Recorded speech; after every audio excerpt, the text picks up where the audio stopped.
बहावलपुर से तकरीबन 50 किलोमीटर दूर 53 मिनट के फासले पर एक कस्बा हुआ करता था, अहमदपुर शर्किया।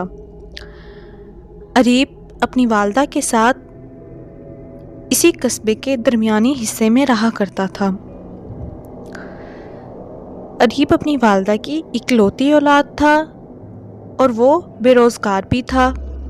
अरीब की वालदा सरकारी टीचर हुआ करती थीं और इनकी रिटायरमेंट हुए तकरीबन 5 साल का अरसा गुज़र चुका था। वो दोनों माँ बेटा अपना गुज़र बसर वालदा की पेंशन के पैसों से ही किया करते थे। अरीब की वालदा अक्सर बीमार रहा करती थीं, इसीलिए पेंशन का ज़्यादातर हिस्सा इनकी तीमारदारी और दवाइयों पर ही लग जाता था। वो दोनों माँ बेटा बड़ी मुश्किल से अपना गुज़र बसर किया करते थे कि अचानक एक दिन अरीब की वालदा की तबीयत बिगड़ने लगी और उनकी मौत हो गई। और अरीब के पास इतने पैसे भी ना थे कि वो अपनी वालदा की अच्छे से तदफीन कर सकता। इसीलिए उसने फ़ैसला किया कि वो ख़ुद अपनी वालदा को सुपुर्दे खाक करेगा। वो अपनी वालदा की तदफीन करने करीब ही एक कब्रिस्तान में पहुंच गया और वालदा की कब्र खोदने लगा। तदफीन करते करते उसे वक्त गुजरने का बिल्कुल अंदाज़ा ना हुआ कि कब सुबह से शाम और शाम से रात हो गई। इस कब्रिस्तान के बारे में फैला हुआ था कि इस कब्रिस्तान में रात के वक्त अजीबो-गरीब सी आवाज़ें सुनाई देती हैं और कोई भी इंसान यहाँ रात में जाने से डरता था। गर्ज ये कि रात के वक्त इस कब्रिस्तान में जाना ख़तरे से खाली ना था। अरीब अपनी वालदा के गुज़र जाने के गम से इस कदर निढाल था कि इसे ये बात याद ना रही कि इस कब्रिस्तान में देर रात तक रुकना मुनासिब नहीं है। वो अपनी वालदा के गम में बुरी तरह अफसुर्दा हुआ था। वो उनकी कब्र पर बैठकर रोने लगा। रोते रोते उसकी आंख लग गई। अचानक जब उसकी आंख खुली तो उसने टाइम देखा तो रात के तकरीबन 2 बज रहे थे।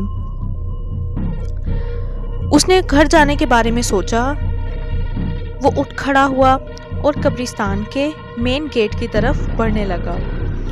चलते चलते वो मेन गेट की तक पहुंचा तो उसने देखा कि गेट तो बंद है। अचानक से उसे याद आया कि कब्रिस्तान का दूसरा गेट भी है, पर इस तरफ से जाने के लिए उसे कब्रिस्तान के दरमियान में से गुजरना पड़ना था।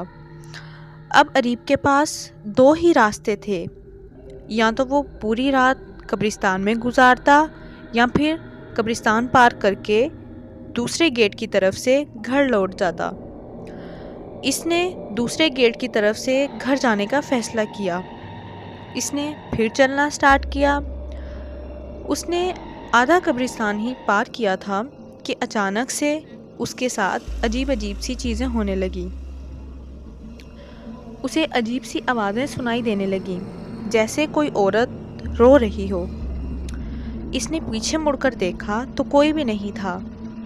फिर अचानक से उसे ऐसा लगा जैसे किसी ने उसका नाम लेकर उसे बुलाया हो, मगर वहाँ कोई भी नहीं था। उसने ये अपना वहम समझा और इग्नोर किया और दोबारा चलना स्टार्ट कर दिया। अचानक उसे दूर से अंधेरी आती दिखाई दी और इस अंधेरी ने अरीब को आकर दबोच लिया, इसे झंझोड़ना शुरू कर दिया। वो बड़ी मुश्किल से अपनी जान बचाकर भागा कि अचानक उसे अपने सामने एक अजीब सी शक्ल वाली कोई औरत दिखाई दी, जिसे देखकर वो बहुत ज़्यादा डर गया और उसके पाँव फिसला और वो करीब ही एक खुदी हुई कब्र में जाकर गिर गया। यूँ मालूम होता था कि ये कब्र इसी के लिए खोदी गई हो। इसने कब्र में से बाहर आने की बहुत कोशिश की, मगर कोई चीज़ उसे अपनी तरफ कब्र में धकेल रही थी। बहुत ज़्यादा कोशिश के बाद भी वो कब्र से बाहर ना आ सका। अचानक ایک انوکھی طاقت نے آ کر اس کا ہاتھ پکڑا اور اسے باہر کی طرف کھینچا اور وہ زور لگا کر باہر آ گیا۔ باہر آ کر جب اس نے دیکھا تو سامنے کوئی نہیں تھا۔ اسے معلوم ہو گیا کہ یہ اور کوئی نہیں اس کی ماں ہی تھی جو اپنے بچے کو مشکل وقت میں دیکھ کر اس کی مدد کے لیے آئی۔ کہتے ہیں کہ لوگ چلے جاتے ہیں، لوگوں کا وجود تو چلا جاتا ہے مگر ان کی روحیں اپنوں کا ساتھ نہیں چھوڑتی۔